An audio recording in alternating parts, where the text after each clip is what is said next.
sa lagay ng panahon ngayong araw ng Huwebes, May 16, 2024 hanggang bukas May 17, 2024. Patuloy na magdadala ng mainit na panahon ang easterlies sa buong bansa, samantalang posibleng magdala naman ng mga pag-ulan ang shear line sa extreme northern Luzon.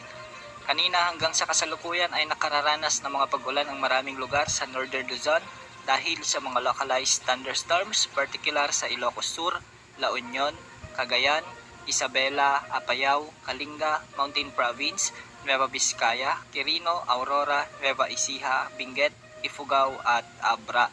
Posible rin ang ilang mga pag-ulan sa bahagi ng Central Luzon lalo na sa Bulacan, Tarlac, Zambales, Bataan, Quezon, Batangas at ilang bahagi ng Bicol Region.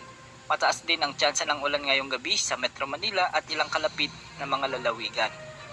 Magiging bahagyang maulap hanggang sa maulap naman ang mga kalangitan sa Visayas at may mga susunod na oras. Posible rin ang mga pag-ulan sa mga lalawigan ng Romblon, Palawan, Aklan, Capiz, Antique, Negros Provinces at ilang bahagi ng Cebu at Eastern Visayas. Sa Mindanao ay posible rin ang mga thunderstorms sa may Soc-Sargen at Zamboanga Peninsula.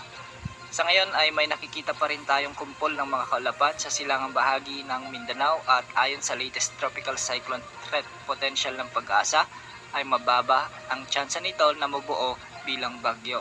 Posibleng lumakas ito ayon naman sa ilang mga models na ginagamit at sa mga susunod na araw ay posibleng maging ganap na bagyo.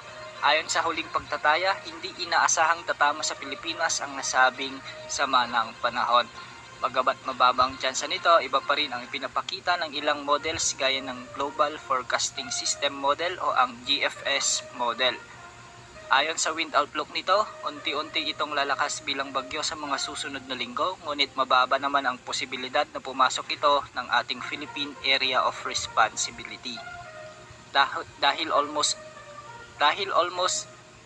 Dahil halos almost stationary na ito sa kinalalagyan nito, asahan na marami pang pagbabago ang magaganap sa mga susunod na araw ukol sa panahon na ito. Dahil malayo pa, maraming pagbabago ang inaasahan sa forecast nito. Laging magantabay sa ating channel para sa latest na update ukol sa lagay ng panahon. Yan ang update sa lagay ng panahon.